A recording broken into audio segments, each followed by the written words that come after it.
양쪽 다 모두 승리하는 전략이 있습니다. 그것을 흔히 윈윈 전략이라고 하죠. 요즘은 서로 승리할 수 있는 방법을 찾습니다. 치열한 경제, 사회, 세상이지만 그러나 한쪽이 없으면요, 때로는 더 도태되고 더 넘어지게 되어진다는 거죠. 그래서 상생하고 윈윈하는 전략을 찾아갑니다. 그런데 이미 성경은 오래전부터 우리에게 말하고 있습니다. 우리가 이 세상 어떻게 살아가느냐? 상생하고 윈윈해야 합니다. 나 홀로 살아가는 것이 아니라 하나님께서 주신 배필 또는 하나님 주신 공동체를 통해 형제, 자매가 어울려져서 서로의 짐을 지고 함께 이루어가는 것, 그것이 하나님이 기뻐하시는 일이지요. 양쪽 모두가 승리하는 게 정말 승리인 것은 두 사람이 함께 할 때 더 좋은 상을 얻을 수 있기 때문이지요.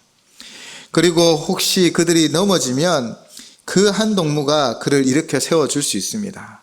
사실 이런 협동, 협력, 하나됨에 대해서는 정말 많은 속담도 있고 이야기도 있죠. 우리나라 속담 중에는 제일 기억나는 게 어떤 속담이죠? 빚지장도 맞들면 낫다. 제가 발음이 좀 이상한 것 같은데 백지장도 맞들면 낫다라는 속담이 있습니다. 아무리 쉬운 일이라도 서로 힘을 합치면 훨씬 쉽다라는 뜻이지요.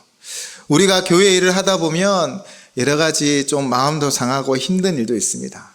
그런데 우리가 마음을 합해서 하면 큰 일을 이루어갈 수 있어요. 그런데 어떻게 마음을 합할 수 있을까요?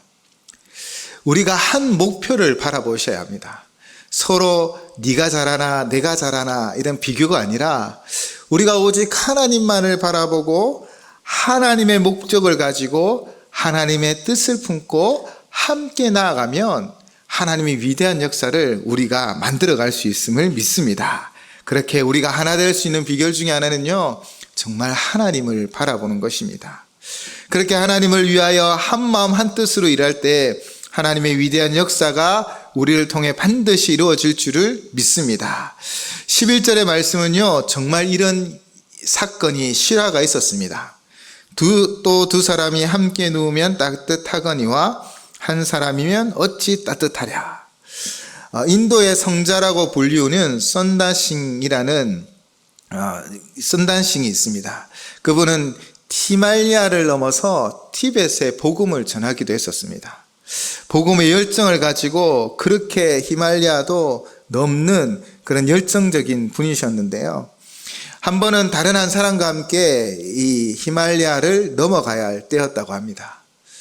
근데 그 길에 쓰러져 있는 사람을 발견한 거예요. 쓰러져 있는 사람의 가슴에 손을 대어 보니 그래도 아직 심장이 콩닥콩닥 뛰는 상황이었습니다. 선다싱은 이 쓰러진 사람과 함께 가야 됩니다 라고 이야기했지만 함께 길을 나섰던 다른 사람은 이렇게 길도 험하고 곧 눈도 내릴 것 같고 이렇게 추운데 어떻게 쓰러진 다친 사람과 함께 갈 수 있습니까? 라고 이야기하며 도리어 화를 내고는 그냥 나는 내 길 가겠소 하고 길을 먼저 나선 것입니다. 그런데 선다싱은 그 사람을 포기하지 않고 들쳐업고 길을 나섰지요. 그런데 날씨가 점점 더 좋아지지 않는 것입니다. 그렇게 얼마를 가다가 보니 저 앞에 누워있는 사람을 또 발견한 겁니다. 누구였을까요? 함께 길을 나섰던 사람이었습니다. 선다싱은 업고 있는 그 사람의 체온과 자신의 체온이 함께 하였기에 무사히 히말라야를 넘을 수 있었다고 합니다. 두 사람이 함께 누우면 따뜻합니다. 나 혼자 이 길을 걸어가기에는 우리는 연약하고 부족할 때가 많습니다. 그러나 우리가 함께 서로의 부족을 채워가고 서로의 손을 꼭 잡아가며 격려하고 위로하며 나아가면 놀라운 역사를 이루어 가실 줄을 믿습니다.